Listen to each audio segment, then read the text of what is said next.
నిన్న మనం ఈ మనస్సు ఆడే ఆటలన్నీ తెలుసుకున్నాం. మనస్సు ఎన్ని ఆటలాడుతుంది అంటే దీనికి రాని ఆట లేదు. Football, cricket, volleyball, basketball, swimming, అన్ని రకాలుగా అన్ని ఆటలు దీనికి వచ్చు. ఆటలంటే ఆటలు కాదు, మనం ఆడే ఆటలన్నీ కూడా అదే ఆడుతోంది, మనస్సే ఆడుతోంది. మనం ఆడుతున్నాము అని మనం అనుకుంటున్నాం. మనస్సు వేరే, మనస్సు నాతో ఆడిస్తోంది అని అనుకుంటున్నాము. అది కూడా ఒక రకంగా మంచిదే. కనీసం మనస్సు ఆడిస్తోంది అంటే ఆత్మ కాదు ఆడించేది మనస్సు అని తెలిస్తే మనస్సును తీసుకువెళ్ళి ఆ దేవుళ్ళో, భగవంతుల్లో, ఆ ఆత్మలో కలిపేసేయచ్చు. అంతవరకు నయం. అది మన సంస్కారం, పెద్దలు మనకిచ్చిన సంస్కారం, గురువుల వల్ల మనకు కలిగిన లాభం. అది చిన్నప్పటి నుంచి అలా చెప్పి చెప్పి చెప్పి మనల్ని అట్లా తయారు చేశారు. మన సంప్రదాయం ఎట్లా ఉంటుంది అంటే మన ఇళ్లల్లోనే వాళ్ళు చెప్పే మాటల్లోనే కొద్దిగా వేదాంతం ఉంటుంది. అలాగే మనస్సుని నిగ్రహం చేసుకో, ఇదంతా మనస్సు ఆడే ఆట, మనస్సు ఏకాగ్రంగా ఉంటే చదువు బాగా వస్తుంది, ఇవన్నీ రకరకాలుగా ముందే చెప్పి మనస్సుకి ఒక శుద్ధ సంస్కారాన్ని తయారు చేస్తారు, ఏర్పాటు చేస్తారు. శుద్ధ సంస్కారంతో ఉండేవన్నీ కూడా ఒకవైపు, అశుద్ధ సంస్కారంతో ఉండేవన్నీ కూడా ఒకవైపు పెడితే ఈ శుద్ధమంతా కూడా పెరిగి చాలా పెద్ద పర్వతం అయిపోతే అదే ఆత్మ చైతన్యం అయిపోతుంది అంత. అందుకనే శుద్ధ సంస్కారాన్ని పెంచుకోవాలి మనం, అశుద్ధ సంస్కారాన్ని కాదు. రావణాసురుడిది ఒక సంస్కారమే, హిరణ్యకశిపుడిది ఒక సంస్కారమే, శ్రీరామచంద్రుడిది ఒక సంస్కారమే. ఆయన ఆత్మస్వరూపం, అది వేరే విషయం. కానీ మనం వ్యవహారంగా చూస్తే రావణాసురుడి సంస్కారం ఏమైంది? పాడు చేసింది. శ్రీరామచంద్రుడి సంస్కారం ఏం చేసింది? ఆయన్ని భగవంతుడిని చేసి మన ముందు నించోబెట్టింది. అందుకనే సంస్కారం అనేది మన ఉద్ధరణకి పనికి వస్తుంది. మనకు కావాలి, ఆ సంస్కారాన్ని పెంచుకోవాలి. అదే గురువు చేసేది, మనలో సంస్కారాన్ని పెంచుతాడు. తల్లి కదా పిల్లవాడికి పాలిచ్చి పౌష్టికాహారం ఇచ్చి శరీరాన్ని దృఢం చేసినట్టుగా గురువు ఏం చేస్తాడు? మనస్సుకి ఆహారాన్ని ఇస్తాడు. మనస్సుకి ఆహారాన్ని ఇచ్చి ఇచ్చి ఇచ్చి దానికి సంస్కారాన్ని పెంచుతాడు. సంస్కారం పెరిగి పెరిగి పెరిగి సత్వగుణం పెరిగి పెరిగి పెరిగి ఆ సత్వగుణం ఏమైపోతుంది? శుద్ధ సత్వం అయిపోతుంది. శుద్ధ సత్వం అంటే ఏమిటి? ఆత్మ చైతన్యం అయిపోతుంది. అందుకనే ఎప్పటికప్పుడు మనలో సంస్కారాన్ని పెంచుకుంటూ ఉండాలి. ఇదేంటి ఇటువంటి ఆలోచన వచ్చింది, నాలో ఏదో దుష్ట సంస్కారం చేరింది అని అనుకుంటూ ఉండాలి. అందుకనే మనస్సును గురించి వర్ణన చేసి చెప్పారు. మనస్సు ఆడే ఆటలు ఇవన్నీ కూడా అని. ఓహో, మనస్సు ఆడుతోంది. మనస్సు ఏం చేసింది అంటే దేహమే నేను అనుకుంది. దేహమే నేను అనుకుని ఆ దేహంతో ఆడిస్తోంది. ఆడించటం వల్ల మనం మనస్థానంలో ఉన్నాం కాబట్టి మనస్సు ఏమనుకుంటే మనము అదే అనుకుంటున్నాం. మనస్సు అట్లా అనుకుంది కదా, అందుకనే దేహానికి అమ్మో ఏదైనా అయిపోతే ఎంత ఇబ్బంది, ఎంత కష్టపడిపోతాం మనం. అది మనస్సు ఆడుతున్న ఆట. ఒక్కసారి ఆ విభాగాన్ని చూస్తే మనం మనస్సుని, ఆత్మ, దేహం అట్లా విడదీసి చూస్తే, దత్తాత్రేయ స్వామి కదా ఆత్మని విడదీసి చూపించాడు అని. అక్కడ నిలబడింది ఊరికే శరీరమే నిలబడింది. కథగా ఉన్నా కూడా అది ఎంత అద్భుతమైన ఉపదేశం మనకి దత్తాత్రేయ స్వామి చేసింది. అనసూయామాత అడిగినప్పుడు, ఏమయ్యా ఎక్కడికి పారిపోతున్నావు నువ్వు అంటే, ఏంటి నేను పారిపోయేది, నువ్వేమిటి బాధపడేది, అసలు దేనికోసం బాధపడుతున్నావు చూడు అని ఆత్మని వేరే చేసి చూపించాడు. ఆత్మ దర్శనం చేయించాడు అని అర్థం. అంటే ఆత్మ ఒక జ్యోతిలాగా వచ్చి అట్లా కనిపించింది అని కాదు, ఆ తల్లికి ఆత్మదర్శనాన్ని అనుగ్రహించాడు దత్తాత్రేయ స్వామి. కపిలుడు కదా అవతారంలో దేవహూతికి ఆత్మదర్శనాన్ని కలిగించినట్టుగా ఇక్కడ దత్తాత్రేయ స్వామి అనసూయామాతకి ఆత్మదర్శనాన్ని అనుగ్రహించాడు. అది మనం సినిమాల్లో ఒక జ్యోతిలాగా చూపిస్తాం, ఎందుకు అర్థం అవ్వాలి కదా. గాలి కనిపించదు కదా మనకి, అందుకని ఒక జ్యోతిలాగా చూపిస్తారు. అట్లానే జ్యోతిస్వరూపమే అది. ఆత్మ అంటే జ్యోతిస్సే, ఆత్మ అంటే చైతన్యం, అదేమి చీకటి కాదు కదా. ఆత్మ అంటే చైతన్యం. ఆ చైతన్యానికి ఒక సింబాలిక్గా ఒక జ్యోతిని చూపిస్తారు సినిమాల్లో, నాటకాల్లో, సీరియల్లో. దాన్ని అట్లా విడదీసి చూపించాడు అంటే అట్లా అర్థం. అలా చూస్తే ఓహో ఇదంతా మనస్సు ఆడే ఆట అని చాలా స్పష్టంగా నన్ను చెప్పారు. ఉన్న అవస్థలన్నీ దానికే, జాగ్రత్త, స్వప్నము, సుషుప్తి, అన్ని అవస్థలు దానికే. ఈ అవస్థలన్నీ అనుభవిస్తోంది మనస్సే. అదే అధఃపతాళానికి కూడా పడేస్తోంది, పడిపోతోంది. అదే మోక్షాన్ని కూడా పొందుతోంది మనస్సే. మనస్సు వెళ్ళి ఆత్మలో కలిసిపోతే అదే మోక్షం. అందుకనే నా మనస్సుని నీ పాదాలకు అర్పణ చేస్తున్నాను. నా మనస్సును నువ్వు తీసుకో అని భగవంతుడిని ప్రార్థన చేస్తారు. భక్తి సంప్రదాయంలో కూడా ఎంతో అద్భుతమైన వేదాంతం ఉంది, జ్ఞానం ఉంది. మనస్సుని నీకు అర్పణ చేస్తున్నాను అంటే అన్నీ మరిచిపోయి ఇంకేవి నాకు గుర్తులేవు, నువ్వు ఒక్కడవే, నువ్వే ఉన్నది, నువ్వే నిత్య సత్యము అనే ఒక క్షణ భావన మనలో చాలు. క్షణమైనా చాలు. ఒక క్షణం అది మనం దేహాన్ని మరిచిపోయి, ఒక క్షణము ప్రపంచాన్ని మరిచిపోయి మనస్సుని ఆయనకి అర్పణ చేస్తే దానివల్ల కలిగే ఫలం అనంతం. అది సడన్గా రాదది, ఒక్కసారికి రాదది. రోజు నువ్వు సత్కర్మ చేస్తూ ఉండాలి. రోజు సత్కర్మ చేస్తే ఎప్పుడో 50 ఏళ్లకో 60 ఏళ్లకో ఒక్క క్షణం నీకు రావచ్చేమో. ఎందుకంటే అంత చిన్న విషయం కాదది. మనస్సుని అర్పణ చేయటం అనేది ఎప్పుడూ మనం పూసేసుకుని ఉన్నాం దేహానికి. అటువంటి దేహభ్రాంతి మనలో పోవాలి అంటే ఏమీ చిన్న విషయం అది.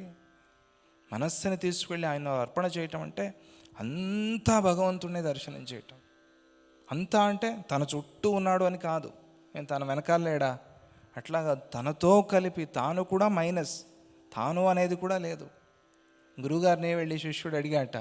గురువుగారు ఎప్పుడు స్వామీజీ చెప్తూ ఉంటారు, గురువుగారు నాకెప్పుడు ముక్తి వస్తుంది, నాకెప్పుడు మోక్షం వస్తుంది అంటే గురువుగారు చెప్పారట, నేను చచ్చిపోయినప్పుడు వస్తుంది నీకు అన్నారట. అంటే శిష్యుడు విన్నాడు ఇది. ప్రతిరోజు కిటికీ దగ్గరికి వెళ్ళటం, తొంగి చూడటం గురువుగారిని.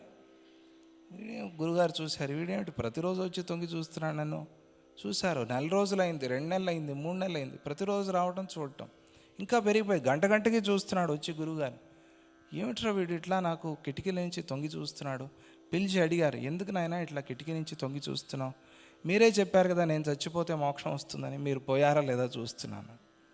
ఒరే ఇది కాదురా నేను చెప్పింది, నేను అంటే అహంకారం, నేను అంటే అహంభావన, అది పోవాలి, అది పోతే ముక్తి వస్తుంది చెప్పాను.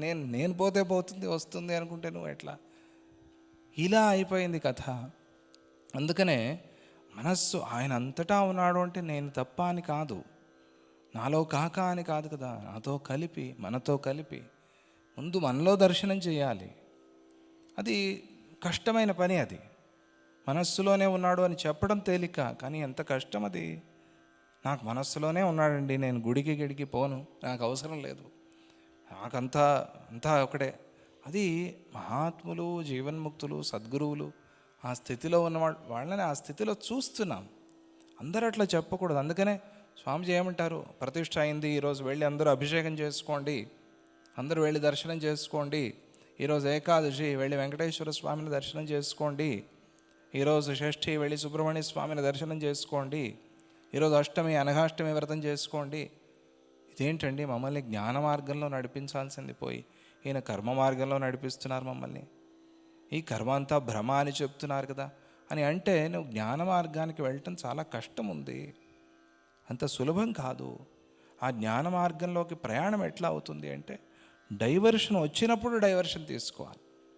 అక్కడి వరకు ఒకటే రోడ్డు, అదే ఆ పాలకొల్లు వరకు ఒకటే రోడ్డు. పాలకొల్లో డైవర్షన్ వస్తుంది, అక్కడ డైవర్షన్ తీసుకో. నేను ముందే ఎక్కడో ఆకివీడి దగ్గర భీమవరం దగ్గర డైవర్షన్ తీసుకున్నాడు, ఎక్కడికో పోతావు నువ్వు. ఎక్కడ డైవర్షన్ వచ్చిందో అక్కడ తీసుకోవాలి.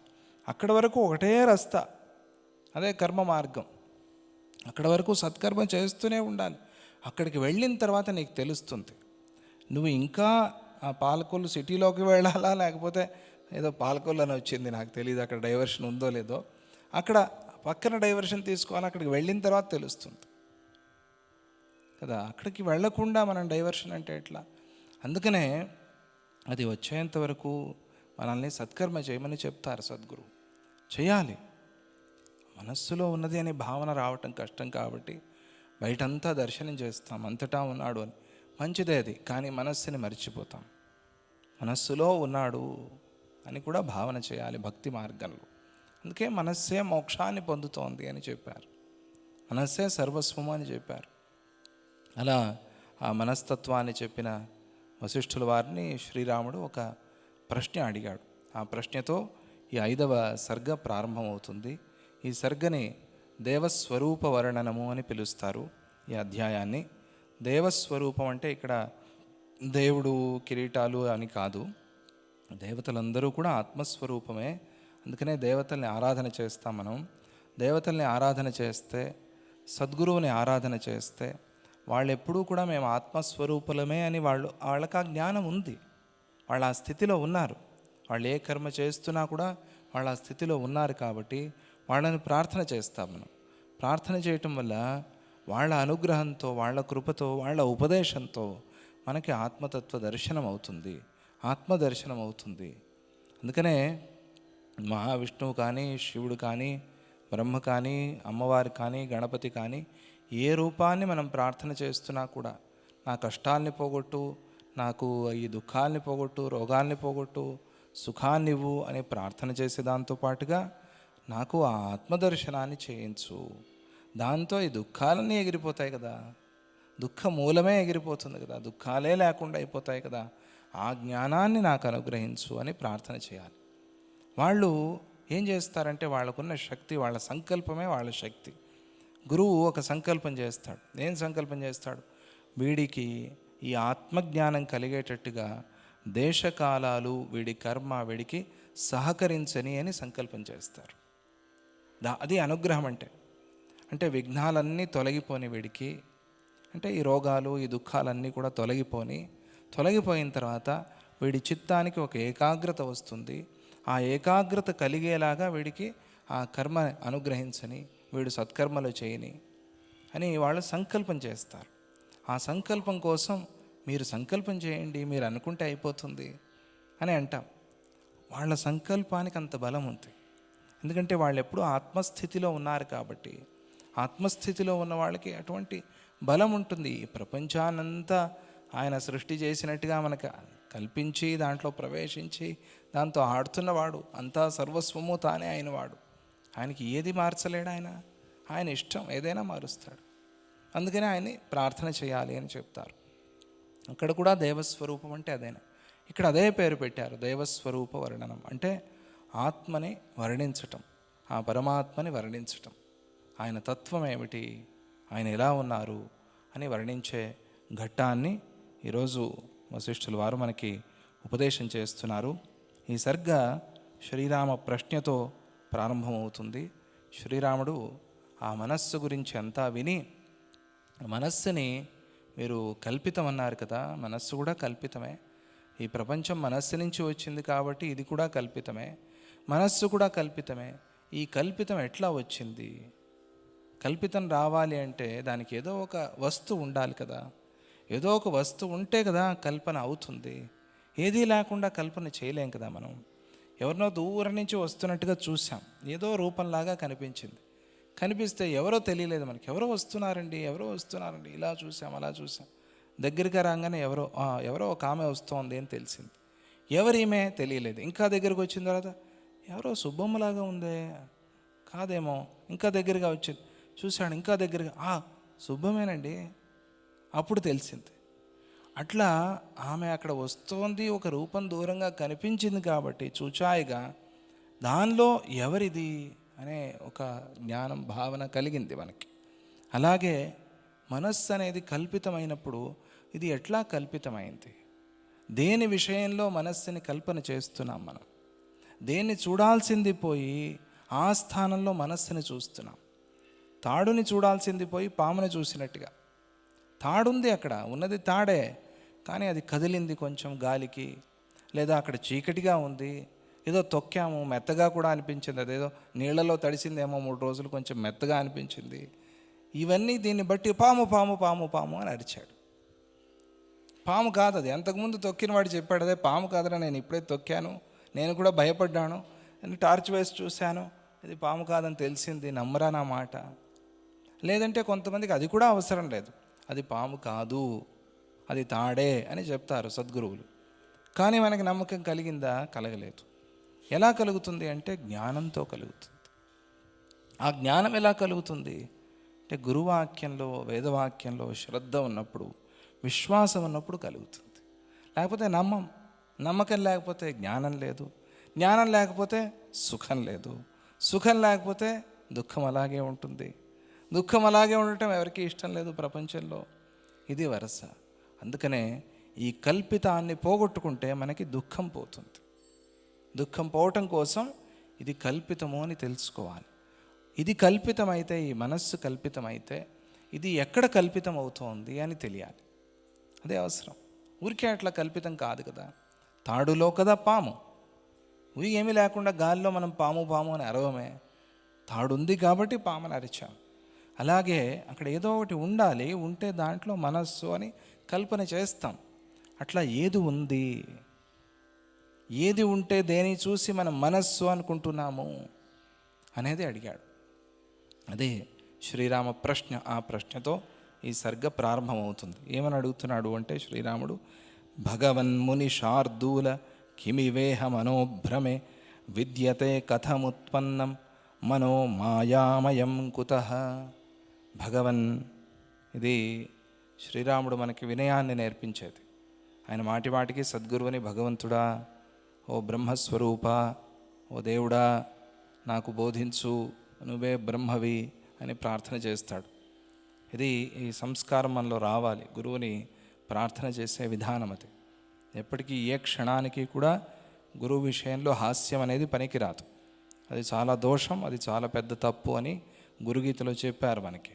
భగవన్, ఓ భగవంతుడా, మునిషార్దూల, మునుల్లో చాలా గొప్పవాడా, నీకన్నా గొప్పవాడు లేడు. ఓ మునిషార్దూల కిమివేహ మనోభ్రమే, ఈ మనస్సుకి భ్రమ కలగటంలో, లేదా ఇది మనస్సు అని మనం భ్రమించటంలో, ఇది మనస్సు అని మనం కల్పన చేసుకోవటంలో కిమివేహ, ఏమిటి కారణం, ఏమిటి అధిష్టానం, ఏమిటి? ఏ తాడుని చూసి మనం పామనుకున్నామో, అలాగే దేన్ని చూసి, దేన్ని చూడాలి మనం, దాన్ని చూడకుండా మనస్సు అనుకుంటున్నామో అది చెప్పు. అది లేకపోతే ఇది కల్పితం కాదు కదా. ఏదో ఉంటే కదా కల్పితం అవుతుంది. అది ఏమిటి ఉన్నది, అది ప్రశ్న. అది మనం అడగాల్సిన ప్రశ్న. ఎంత అద్భుతం చూడండి. ఇది తాడే అని తెలియాలి. అక్కడ పాము అనేది పూర్తిగా ఎగిరిపోవాలి మనస్సులో. పాము అనేది ఉంటే అది కూడా జ్ఞానం కాదు. పాము అనేది ఉంటే ఇంకా నీలో సంశయం ఉంది అని. ఇది తాడే అని నువ్వు ప్రత్యక్షంగా చూసినప్పుడు ఏ మాత్రమూ భయం లేదు. ఆ స్థితి రావాలి. భయం పోగొట్టాలి. ఆ భయం పోతే మనలో దుఃఖాలు పోతాయి. ఆ భయం పోతే మనలో రోగాలు తగ్గుతాయి. ఇది మనకి చాలా మంచిది, ఇది మనకి చాలా మేలు చేసేది. అందుకనే ఆ భయాన్ని పోగొట్టడం కోసం ఆ శ్రీరాముడు ఏమడిగాడు ప్రశ్న గురువుగారిని అంటే, దీనికి అధిష్టానం ఏమిటి అంటే, ఆ పాముకి తాడు అధిష్టానమైనట్టుగా, ఆ తాడులో పాముని చూసినట్టుగా మనం దేనిలో ఈ మనస్సుని చూస్తున్నాము, దేన్ని చూసి అదే అనుకోవాల్సింది పోయి మనస్సు అనుకుంటున్నాము. ఆ మనస్సే ఈ వ్యవహారం అంతా చేస్తోంది అన్నారు కదా. ఆ మనస్సుకి కారణం ఏమిటి, ఆ మనఃకల్పనకి కారణం ఏమిటి? విద్యతే కథముత్పన్నం, ఇది ఎట్లా పుట్టింది, ఇది ఎట్లా వచ్చింది, ఇది దీనికి కారణం ఏమిటి మనం అడుగుతాం. ఒక ప్రశ్న వస్తుంది ఇక్కడ. కల్పితం అన్నారు, అసలు పాము అనేదే లేకపోయి ఉంటే ప్రపంచంలో, ఈ ప్రశ్న మనకి రావాలి, వస్తుంది, తర్వాత వస్తుంది అనేది ఇప్పుడే చెప్తున్నా. అసలు జన్మలో జగత్తులో పాము అనేదే లేకపోతే మనకి పాము అనే భ్రమే కలిగేది కాదు కదా. అంటే మనం ఏమంటాం, పాము సత్యమే కదా, అందుకనే భ్రమ కలుగుతోంది కదా అని అంటాం. అక్కడ ఏమంటారంటే పాము కల్పితమే, తాడు కూడా కల్పితమే.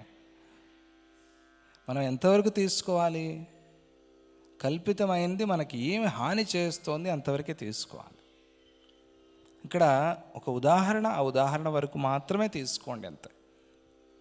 ఆయన ఏమన్నారు, ఒక వ్యవస్థ లేకుండా పోతుంది. అట్లా మనం ప్రతిదానికి అట్లా అట్లా ఒక్కొక్క పీకుతూ పోతే ఉదాహరణ అనేదే మనకు ఉండదు ప్రపంచంలో. ఉదాహరణ అనేది లేకుండా, దృష్టాంతం అనేది లేకుండా మనకి విషయం అర్థం కాదు ప్రపంచంలో. అందుకనే ఒక విషయాన్ని, ఒక దృష్టాంతాన్ని మనకి చెప్పినప్పుడు అది మనం వింటున్న, మనం తెలుసుకుంటున్న, మనం చదువుతున్న జ్ఞానానికి ఎంతవరకు అవసరమో అంతవరకు మాత్రమే ఆ ఉదాహరణలో ఉన్న భాగాన్ని తీసుకోవాలి. ఇది బాగా గుర్తుపెట్టుకుని ఈ ఘట్టాన్ని వినండి. ఆయన కథముత్పన్నం మనో మాయామయం కుతః, ఇది మాయామయం ఈ మనస్సు, కుతః దానికి కారణం ఏమిటి? మాయామయం అంటే మాయే అనే అర్థం అంతే. మాయామయం ఎట్లా అయింది ఇది అని శ్రీరాముడు అడుగుతూ, ఉత్పత్తి మాదావితిమే సమాసేన వద ప్రభో, దీని ఉత్పత్తి ఎట్లా అయింది, ప్రారంభంలో ఈ మనస్సు అనేది ఎట్లా పుట్టింది, ఆ ఆ పరమాత్మ ఒక్కటే, శుద్ధ చైతన్యం ఒకటే ఉన్నప్పుడు దాని నుంచి మనస్సు ఎట్లా పుట్టింది, దానికి కారణం ఏమిటి తెలియాలి కదా. అదొక్కటే ఉన్నప్పుడు అలాగే ఉండిపోతే సరిపోయేది కదా. అలాగే ఉంది, అది ఎప్పటికీ అలాగే ఉంది. అందుకనే మనకి మోక్షం వస్తుంది. సుఖం అనేది ఎప్పుడూ ఉంది కాబట్టి మనకి దుఃఖం పోతుంది. సుఖం అనేది లేకపోతే దుఃఖం పోదు, దుఃఖం అలాగే ఉంటుంది. ఆలోచించేయండి, సుఖం అనేది ఉంది, ఎప్పుడూ శాశ్వతంగా ఉంది, అందుకనే సుఖం కలుగుతుంది. ఎప్పటికీ ఉంది కాబట్టి ప్రతిరోజు నిద్రపోతున్నాం, ప్రతిరోజు సుఖాన్ని అనుభవిస్తున్నాం. ఆ గాఢ నిద్రలో ప్రతిరోజు సుఖం వస్తుంది.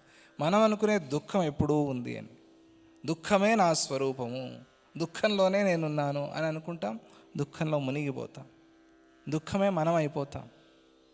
అది సత్యం కాదు. సుఖం మనం, సుఖమే మనం, సుఖమే ఉన్నది. దాన్ని వెతకాలి, దాన్ని అన్వేషణ చేయాలి, దాన్ని పొందాలి. అందుకనే వ్యవహారంగా మాట్లాడేటప్పుడు చిన్న చిన్నవి ఏవో కనిపిస్తుంటాయి. ఒక పిల్లవాడు ఏదో ఆడుతూ కనిపిస్తాడు, చూసి ఆనందించు, నవ్వు. ఏదో ఎవరో ఒక చిన్న జోక్ చెప్తారు, విను, నవ్వు, ఆనందించు. ఎప్పుడు ఆనందాన్ని వెతుకు కానీ దుఃఖాన్ని వెతకద్దు. కొంతమంది ఎప్పుడు దుఃఖాన్నే వెతుకుతూ ఉంటారు, అన్నిట్లో దుఃఖమే. అది ఏమిటో కర్మ తెలియదు. ఎంత సుఖం వచ్చినా కూడా దుఃఖం. పెళ్లి భోజనం అంతా వడ్డించినా కూడా, పెళ్లి విందు అంటారు, ఆ విందంతా వడ్డించి ఒకటి ఏదో చిన్న కూరలో ఉప్పు ఎక్కువైంది అనుకోండి, ఇంకా రోజంతా అదే. ఆ కూరలో ఆ ఉప్పు ఎక్కువ అయిపోతే ఎంత బాగుండేది. ఇంత తిన్నావు బకాసురుడిలాగా, నీకైనా తృప్తి లేదు, ఆ కూరలో ఉప్పు ఎక్కువ అయింది అని కంప్లైంట్ చేస్తున్నావు. దుఃఖాన్నే వెతుకుతూ ఉంటే దుఃఖమే ఉంటుంది, సుఖాన్నే వెతుకుతూ ఉంటే సుఖమే ఉంటుంది. ఎంతమంది చేతులు కాళ్ళు లేక, సరిగ్గా పని చేయక, వాళ్ళ పని వాళ్ళు చేసుకుంటూ సుఖంగా ఉంటే కూడా అన్నీ బాగుండి కూడా ఏడుస్తూ ఉంటారు కొంతమంది. అన్నీ బాగుండి ఏడుపు, ఏమిటది కర్మ? ఇంకేమి ఇవ్వాలి నీకు అంటే ఎప్పటికీ అదే అది నువ్వు అన్వేషణ చేసుకోవాలి. ఎప్పటికీ సుఖం అనేది నువ్వు వెతుక్కోవాలి. ఇన్ని ఏర్పాటు చేశాడు ఆయన, దీని నుంచి వెతుక్కోవటం నీ వంతు. అది రత్నాలు ఉన్నాయి పైన, అట్లా రాళ్ళు కనిపిస్తున్నాయి, ఆ రాళ్ల కింద ఉన్న రత్నాలు తీసుకోవాల్సిన బాధ్యత నీది. కలిసిపోయి ఉన్నాయి రత్నాలు, రాళ్ళు కలిసిపోయి ఉన్నాయి. ఏం చేయాలి? రాళ్ళు తీసి పక్కన పెట్టు, రత్నాలే మిగులుతాయి. లేదా రత్నాలు తీసి పక్కన పెట్టుకో, రాళ్ళన్నీ పోతాయి. అది నువ్వు చేయాలి. ఆ మాత్రం కూడా చేయకుండా నాకు ఎప్పుడు రత్నమే కావాలి అంటే, ఉన్నది ఒక సంచి ఇచ్చారు నీకు, ఆ సంచి రత్నం అని తెలియదు నీకు, తీసుకెళ్ళి పడేసావు. ఆ కథ చెప్పుకున్నాం మనం, గుర్తుందా? వైరాగ్య ప్రకరణలో చెప్పుకున్నాం ఆ కథ. గురువుగారు ఏదైనా ఇవ్వండి నాకు అంటే సంచి ఇచ్చారు, ఏంటి రాళ్ళు ఇచ్చారు, తీసుకెళ్ళి పడేశారు. అరే ఆ రాళ్లలో బ్రహ్మాండమైన డైమండ్ ఉందిరా, వెతుక్కోలేదు నువ్వు అని. గురువులు అట్లాగే ఇస్తారు అనుగ్రహాన్ని, దాచే ఇస్తారు. ఎప్పుడు విచిత్రం ఏమిటో తెలియదు. మనం ఎందుకంటే మనము కొంచెం కర్మ చేస్తే, కష్టపడి సంపాదించిన దాంట్లో సుఖం ఉంది, దాని విలువ మనకి తెలుస్తుంది అంటారు కదా. అది మన స్థితి, మన స్వభావం అది. కానీ మనతోనే చేయిస్తారు. దాన్ని తెలుసుకోకుండా దుఃఖము దుఃఖము దుఃఖం అంటూ ఉంటే దుఃఖమే ఉంటుంది. కథం ఉత్పన్నం, ఈ ఉత్పత్తి ఆదావితి మే సమాసేన వద ప్రభో. అందుకనే ఇది ఎట్లా పుట్టింది అనేది నాకు సంపూర్ణంగా తెలియచేయండి చెప్పి, ప్రవక్ష్యసి తతశిష్టం వక్తవ్యం వదతాంవర. మీరు చెప్పేవాళ్ళలో చాలా గొప్పవాళ్ళు, మీకన్నా గొప్పగా చెప్పగలిగే వాళ్ళు ప్రపంచంలో ఎవరూ లేరు. అటువంటి మీరు, ఓ గురుదేవా, నాకు ఈ విషయాన్ని ముందు చెప్పండి, తర్వాత మిగతా విషయాల్ని తెలుపుదురు కానీ అని శ్రీరాముడు ప్రార్థన చేశాడు. ప్రార్థన చేస్తే అప్పుడు వశిష్ఠుల వారు ప్రారంభించి ఉపదేశం చేసే ఆ ఘట్టాన్నే దేవస్వరూప వర్ణనం అంటారు. దేవస్వరూపం అంటే ఆత్మస్వరూపం. ఆత్మస్వరూపాన్ని వర్ణించటం, వర్ణన చేసి చెప్తారు. అలా ప్రారంభించి ఆ ప్రారంభంలో వశిష్ఠుల వారు ఏమంటున్నారంటే, మహాప్రళయ సంపత్తౌ అసత్తాం సముపాగతే అశేష దృశ్య సర్గాదౌ శాంతమేవావశిష్యతే. మనస్సు ఎట్లా వచ్చింది అని కదా అడిగారు. అంటే ఇప్పుడు అధిష్టానాన్ని కదా చెప్పాలి. మహాత్ముల సమాధిని అధిష్టానం అని పిలుస్తారు, ఇదొక సంప్రదాయం. అధిష్టానం అంటారు. ఎందుకని అధిష్టానం అంటారు అంటే, ఎప్పుడూ బ్రహ్మస్వరూపంగా ఆత్మస్వరూపంలో అక్కడ ఉన్నారు. నువ్వు ఆత్మస్వరూపాన్ని చూస్తే సంతోషం, లేదంటే ఆ విగ్రహాన్ని పెడతారు, లేదా శివలింగాన్ని పెడతారు, లేదా ఏదో ఒక మూర్తిని, దేవతామూర్తిని పెడతారు. వారికి ఏది ఉపాస్య దైవమో ఆ దైవాన్ని, ఇష్ట దైవాన్ని అక్కడ పెడతారు మహాత్ముల సమాధిలో, అధిష్టానంలో.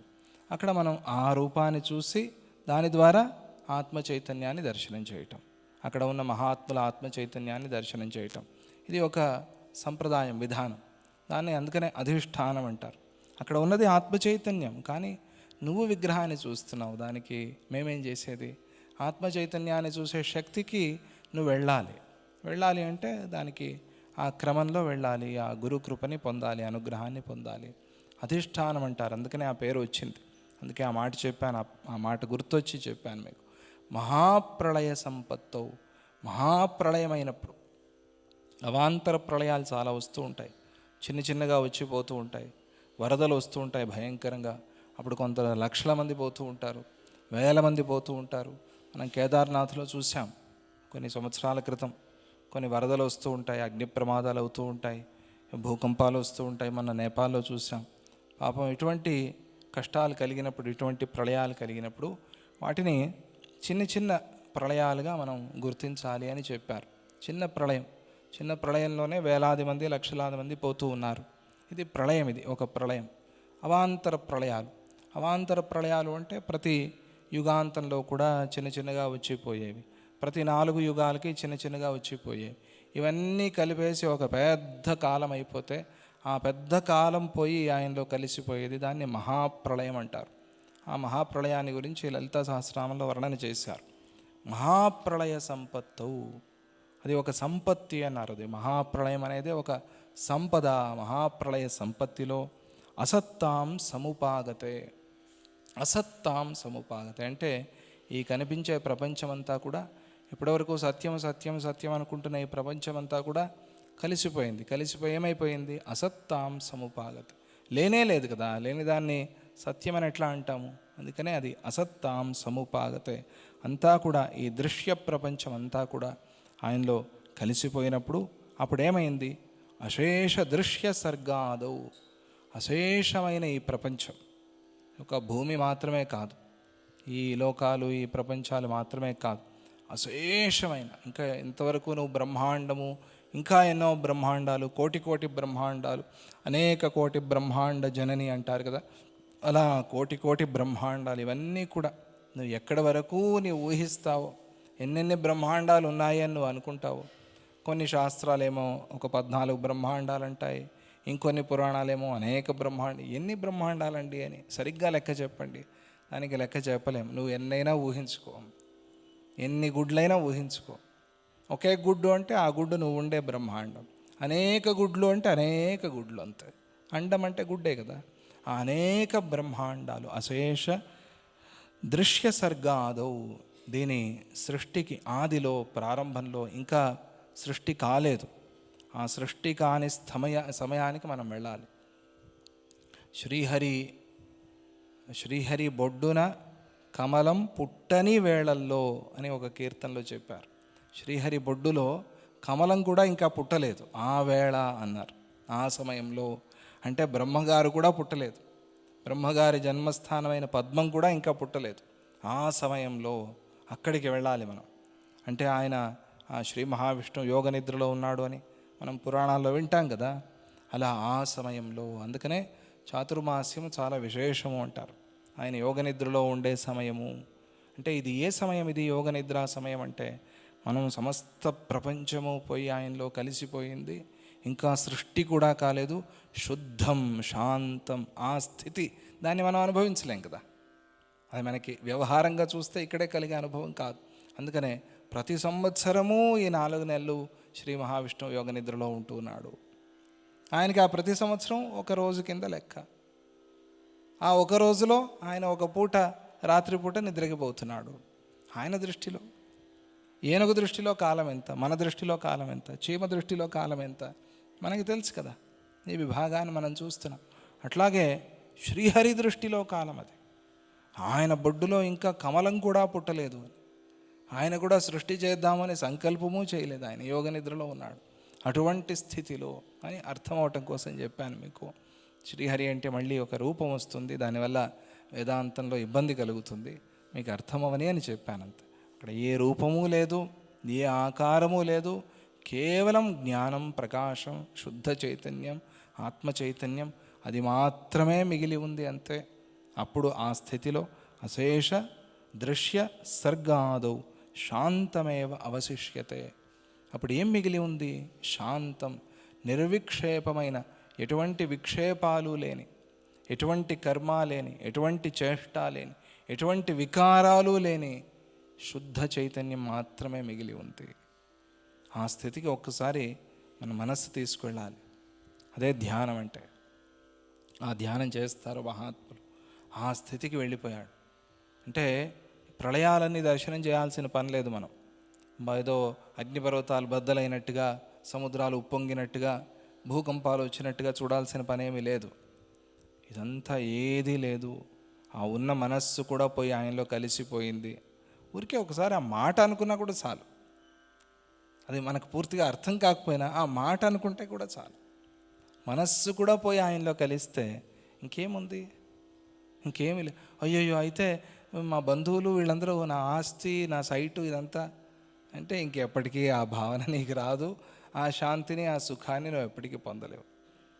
అరే, మొత్తం త్రిజగత్తు పోయి ఆయనలో కలిసిపోతుంది అంటే అయితే ఇంకా నా 30-40 ఏమవుతుందండి, నా ఇల్లు ఏమవుతుందండి అంటే ఇంకేం చెప్పేది నీకు? దాన్ని అట్లా విడిచి ఆ స్థితికి వెళ్ళాలి, అక్కడ ధ్యానం చేయాలి.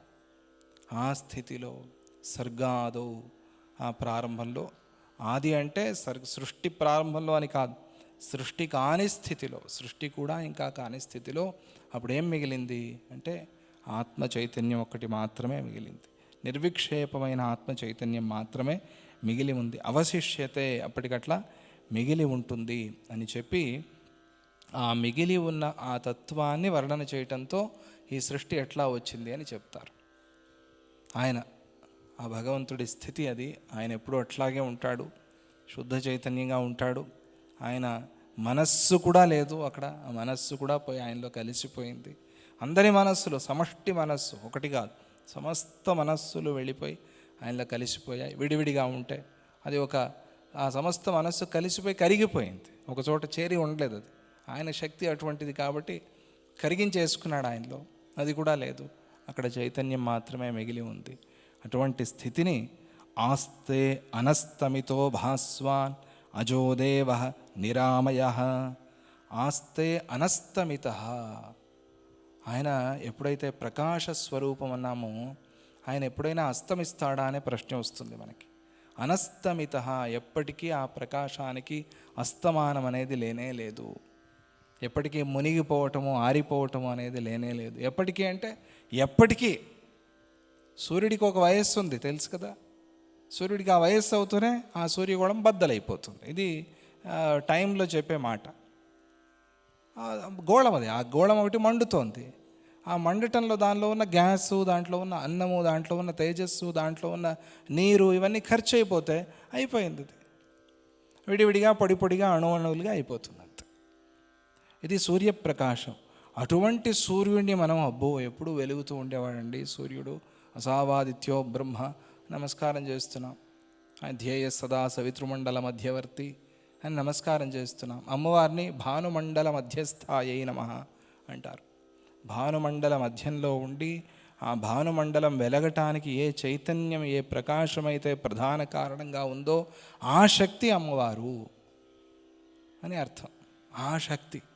ఆ శక్తి అట్లా కాలగర్భంలో దాని నుంచి, ఆ గోడ నుంచి వెళ్ళిపోయింది అనుకోండి, అంతే, దాని వయస్సు అంతే. ఆ సూర్యుడి ప్రకాశం దేంతో అయితే వెలుగుతోందో, ఆ సూర్యుడి ప్రకాశం దేంతో వస్తోందో, ఆ సూర్యుడిలో కూడా దేంతో ప్రకాశం వస్తోందో. భగవద్గీతలో 15వ అధ్యాయంలో 4 ప్రధానమైన శ్లోకాలు ఉన్నాయి. ఆ 4 శ్లోకాల్ని భగవద్గీతకి ఆత్మ అంటారు. చాలా ప్రధానమైన శ్లోకాలు. వాటిలో ముఖ్యమైన శ్లోకం యదాదిత్యగతం తేజ జగద్భాసయతేఖిలం యచ్చంద్రమసి యచ్చాగ్నో తత్తేజో విద్ధి మామకం. అక్కడే మనకి అహం వైశ్వానరో భూత్వా ప్రాణినాం దేహం, అక్కడ ఆయన ఎవరెవరిలో ఎలా ఎలా ఉన్నాడు అని చెప్పారు. అన్ని చోట్ల 4 గామావిష్యచ భూతాని. ఈ 4 శ్లోకాల్లోనూ చైతన్యమే, ప్రకాశమే, స్వయం ప్రకాశం. కాబట్టి వేరే టార్చ్తో పని లేదు, వేరే గ్యాస్తో పని లేదు, స్వయం ప్రకాశం. అది ఎప్పటికీ ఆరేది కాదు, ఎప్పటికీ ఆరిపోనిది, ఎప్పటికీ అస్తమించనిది. మనం సూర్యుడిని అస్తమిస్తున్నాడు అంటున్నాం. సూర్యుడు ఎక్కడ అస్తమించాడు? భూమి తిరిగింది. భూమి తిరిగింది అని చెప్తే అర్థం కాదు కాబట్టి పిల్లలకి సూర్యుడు అస్తమించాడు అన్నారు. అదే సైన్స్ అనుకున్నాం మనం. అర్థమవటం కోసం చెప్పిన మాటని, పిల్లల పాఠాన్ని పెద్ద బాల శిక్షని డిగ్రీ చేసేస్తే ఎట్లా? వాళ్ళు చెప్పింది పెద్ద బాల శిక్ష. పెద్ద బాల శిక్ష తెలుసా మీకు? గ్రంథాలు ఇదివరకు ఉండేవి, పుస్తకాలు ఇప్పుడు లేవు. దాన్నే ఎల్కేజీ యూకేజీలో చెప్పే పాఠాన్ని డిగ్రీ పాఠం అంటే ఎట్లా? ఎవరు చేసిన తప్పు అది? ఎవరో అర్థం కాని వాళ్ళు చేసిన తప్పు. మనం తీసుకెళ్ళి మహర్షులకే తెలియదండి సూర్యుడే తిరుగుతున్నాడు అనేశారు అంటారా మహర్షులు? మనకి ఉన్న జ్ఞానం వాళ్ళకి లేదా? ఇది అత్యల్పమైన జ్ఞానం. సూర్యుడు తిరగటం లేదు, భూమి తిరుగుతోంది అనేది అత్యల్ప జ్ఞానం. జ్ఞానాల్లో చిన్న జ్ఞానం. ఏమి దానికేం పెద్ద కష్టపడాల్సిన పని కూడా లేదు, మనకే తెలిసిపోతుంది. ఆ స్థితి గురుత్వాకర్షణ బట్టి ఆలోచన చేస్తే అది ఎట్లా తిరుగుతోంది, కథ ఏమిటి అర్థమైపోతుంది.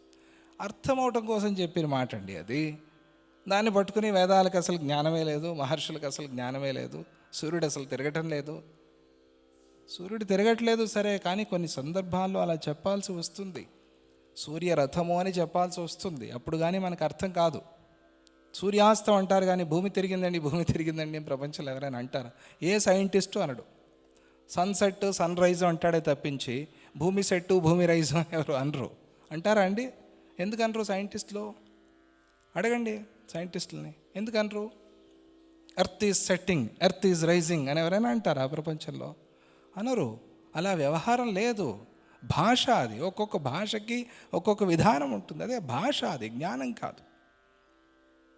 అంత మాత్రానికే మహర్షులకి జ్ఞానం లేదు అంటే నువ్వు మహాజ్ఞానివా? అన్ని జ్ఞానాలు నీకున్నాయా? అరే ఇంట్లో కూర్చొని తపస్సులో చెప్పేస్తారు వాళ్ళు, ఈ పదార్థాలు తినచ్చు, ఈ పదార్థాలు తినకూడదు అని. మనం పోయి వెతికితే కూడా అర్థం కాదు మనకి. ఏది తోటకూర, ఏది ఇంకొక కూర మనకు అర్థం కాదు వెతికితే. వాళ్ళు ఇళ్లలో కూర్చొని ఆయుర్వేదం రాసేశారు. తపస్సు ప్రభావం అది. వాళ్ళకి ఒక ప్రేరణ, ఆ ప్రేరణ ఎప్పటికీ సత్యం, అది అసత్యం అవటానికి ఛాన్సే లేదు. సైంటిస్టులు రోజుకోటి చెప్తారు, మార్చేస్తారు. అంటే సైంటిస్టులు అసత్యం అని నేను చెప్పడం లేదు. ఒకరోజు క్యారెట్ మంచిది అంటారు షుగర్ ఉన్న వాళ్ళకి, ఒకరోజు క్యారెట్ మంచిది కాదు అంటే చూడండి పేపర్లో ఇదే గోల.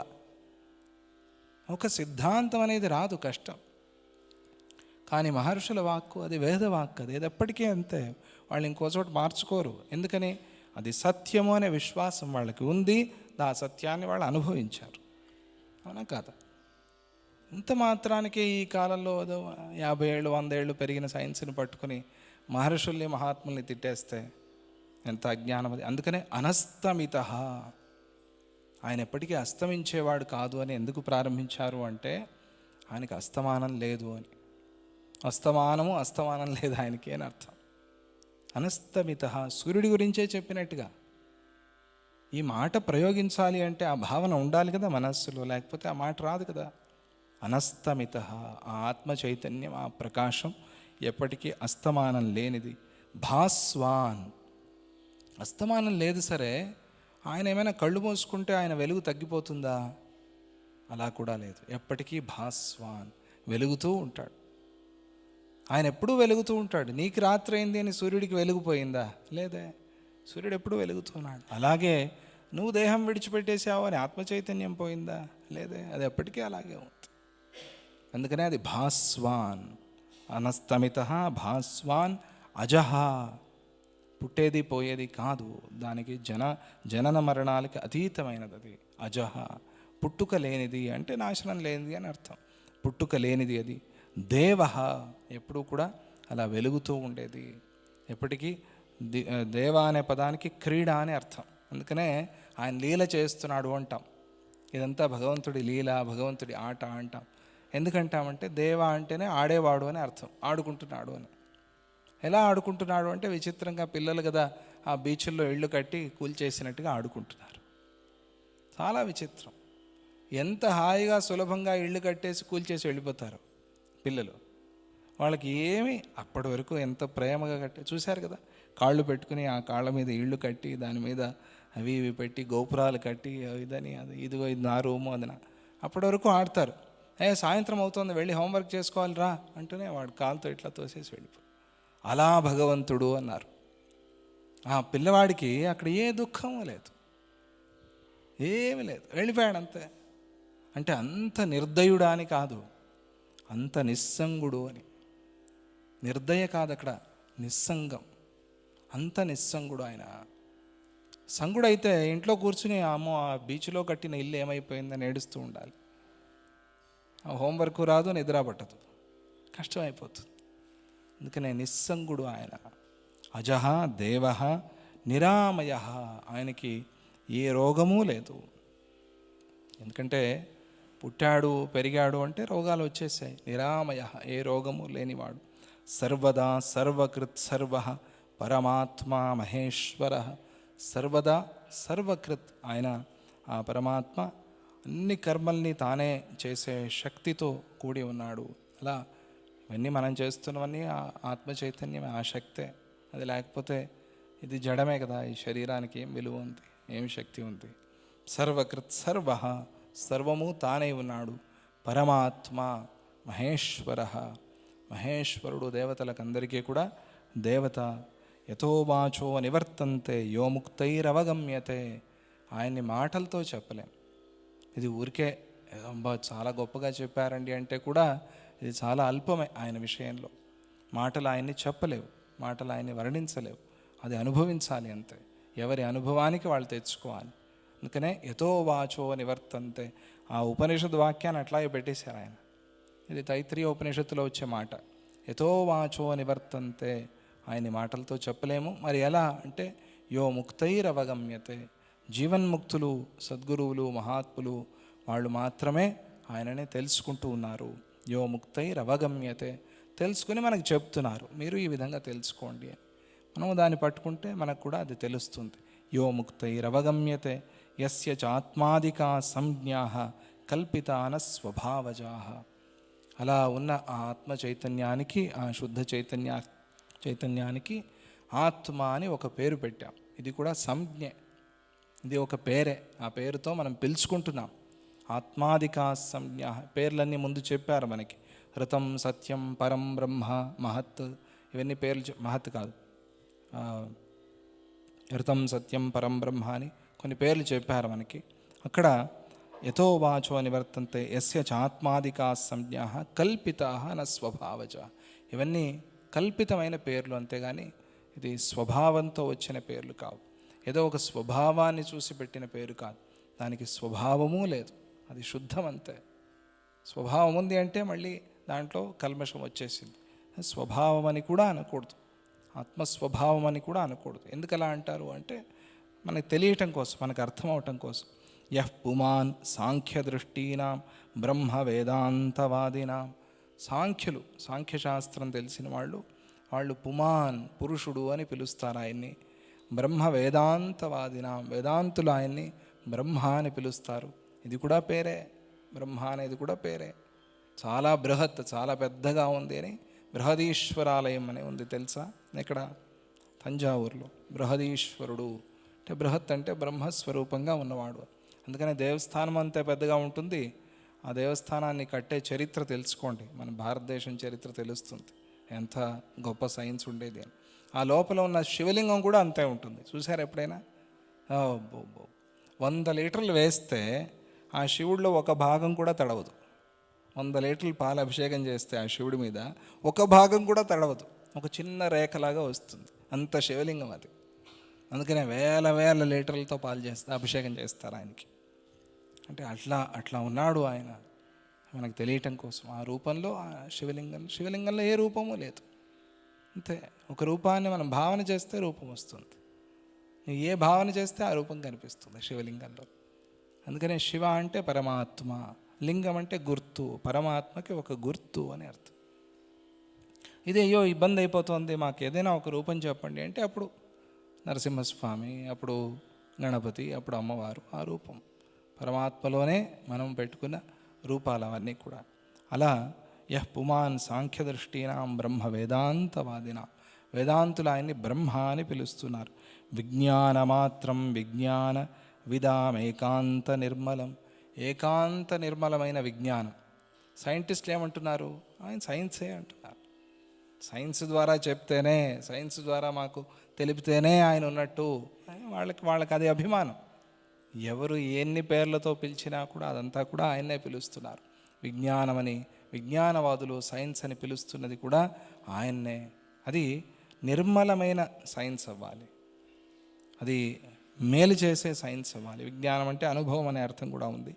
యశూన్యవాదీనాం శూన్య, శూన్యవాదులు ఉన్నారు, వాళ్ళు శూన్యమని పిలుస్తున్నారు. ఎవరిని? ఆయన్నే. ఈ పేర్లన్నీ ఆయనవే, కాకపోతే తత్వాన్ని తెలుసుకోకుండా కేవలం పేర్లు పెట్టారంత. యశూన్యవాదీనాం శూన్య భాసకో యోర్కతేజసాం, అర్కతేజసాం, సూర్య తేజస్సుకి, సూర్యుడిని వెలిగించే ఆ వెలుగు ఆయనే అయి ఉన్నాడు. సూర్యుడిలో ఉన్న వెలుగు ఆయనలోనే ఉంది. ఎలా తీసుకొచ్చారు చూసారా? ముందు ఎవరెవరు ఏ ఏ పేర్లతో పిలుస్తున్నారో చెప్తూ, సూర్యుడు అందరికన్నా గొప్పవాడు కదా, సౌర కుటుంబం అని కదా పిలుస్తాం. అందుకనే ఆ సూర్యుడిలో ఉండే వెలుగు ఆయన వెలుగు వల్లే వచ్చింది. వక్త మంత ఋతం భోక్త ద్రష్ట కర్త సదైవ సహ. వక్త, అందరూ చెప్పేవాళ్ళందరూ ఆయనే. ఎక్కడెక్కడ ఏ ఏ తత్వాన్ని వింటున్నామో ఆ తత్వాన్ని చెప్పేవాళ్ళందరూ ఆయనే. మంత, అవి వినేవాళ్ళందరూ కూడా ఆయనే. ఆయనే చెప్పుకుంటున్నాడు. నేను చెప్తున్నాను మీరు వింటున్నారు అని అనుకోవద్దు, మీకు మీరే చెప్పుకుంటున్నారు అంతే. ఊరికే మనకు మనమే చెప్పుకునేది. ఇదేదో ఊరికే పాఠాలలాగా ఎగ్జామ్ లాగా కాదు కదా, ఇది మన గురించి మనకే చెప్పుకోవటం అంతే. నేను కూడా యోగ వాసిష్టం అట్లాగే ప్రారంభించాను. నా గురించి నా కోసం నేను చెప్పుకుంటున్నాను. ఎవరు రాకపోయినా చెప్పటమే, ఎవరు వచ్చినా కూడా చెప్పటమే. వినేవాళ్ళు కూడా అంతే, ఆయన చెప్తున్నారు మేము వింటున్నాం, అయ్యో వినకపోతే ఏమనుకుంటారా, అట్లా కాదు, మీకు మీరే చెప్పుకుంటున్న మాటలు అనుకోండి. ఆత్మే అయి ఉండి ఆత్మకే చెప్పుకుంటున్న మాటలు అనుకోండి. ఎందుకంటే వక్త మంత, ఆయనే చెప్పేవాడు, ఆయనే వినేవాడు, అంతా ఆయనే. ఇంకేముంది? నేను చెప్పేవాడిని, వీళ్ళు వినేవాళ్ళు, నాకు తెలుసు వీళ్ళకి తెలియదు అని చెప్పేవాళ్ళు అనుకోకూడదు. ఆయన చెప్పేవాడు, నేను వినేవాడిని, ఆయన గొప్పవాడు, నేను తక్కువ వాడిని అని వినేవాళ్ళు అనుకోకూడదు. చాలా తప్పు అది. చెప్పేది వినేది అంతా ఆత్మ చైతన్యమే. అదే లేకపోతే ఎట్లా తెలుస్తుంది నీకు ఈ చైతన్యం? వక్త మంత ఋతం భోక్త, ఋతం అని పేరు ఆయనకి. ఋతం అంటే సత్యం అని. సత్యం, భోక్త, ఆయనే వీటన్నిటినీ కూడా అనుభవిస్తున్నవాడు. ద్రష్ట, ఆయనే చూస్తున్నవాడు. కర్త, ఆయనే చేస్తున్నవాడు. కర్త సదైవ సహ, ఆయనకన్నా అతిరిక్తమైంది వేరే ప్రపంచంలో లేనే లేదు, ఉండటానికి సాధ్యమే లేదు. సన్నప్యసద్యో జగతి యో దేహస్థోపి దూరగః. సన్నపి అసద్యో జగతి, ఆయన పామరులకి ఉండి కూడా లేనట్టుగా కనిపిస్తున్నాడు. ఏముందండి అని నాస్తికులు మాట్లాడుతున్నారు.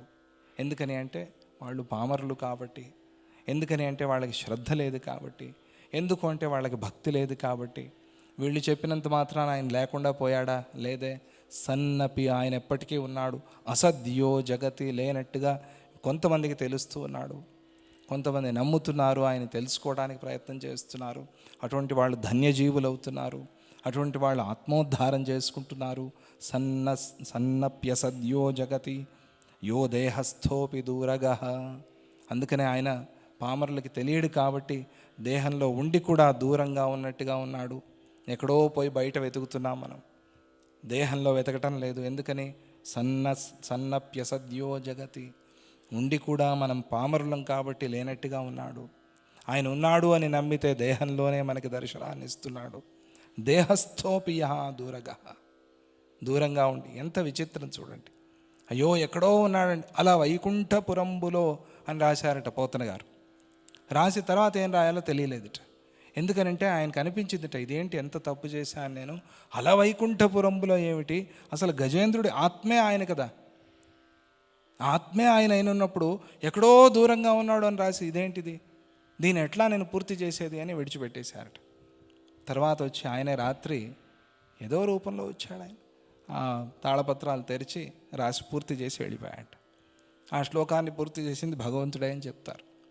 ఆయన ప్రొద్దున లేచి చూస్తే ఎవరు రాశారో తెలియదు. అరే అల వైకుంఠపురంబులో ఆ మూలలో, అద్భుతమైన శ్లోకం అని. ఇదేంటి ఇట్లా రాసేసానంటే అదంతా కూడా మన మనస్సుని కూడా దాటి ఆత్మస్థితికి వెళ్ళినప్పుడు కలిగేది అది. దాన్ని ఆయన రాసిపెట్టి వెళ్ళిపోయాడు భగవంతుడు. అక్కడి నుంచి ఆయన వచ్చాడు.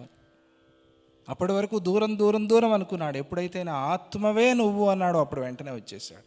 చూడండి గజేంద్ర మోక్షాన్ని, చదవండి, బాగా అర్థం చేసుకోండి. అప్పటి వరకు ఎవరో ఎవరో ఎవరో ఎవరో అని కీర్తించాడు. ఎక్కడున్నావో ఏమిటో, లా ఒక్కింత లేదు నీకు, అసలు లా అండ్ ఆర్డరే లేదు నీ దగ్గర, పో అన్నాడు. ఏమిటి ఇంతకాలమైనా నన్ను రక్షించటం లేదు, అన్ని రకాలుగా మాటలు చెప్పేసి నా ఆత్మవే నువ్వు ప్రభు. వెంటనే వస్తాడు. చూడండి, ఆ స్తోత్రాలు అలా పెట్టారు. మనకు తెలియదు, అది మనం మర్చిపోతాం, మనం పట్టించుకో. చాలా అవసరమైన మాట అది. అందుకనే దూరగహ, అట్లా దూరంగా ఉన్నట్టుగా కనిపిస్తున్నాడు.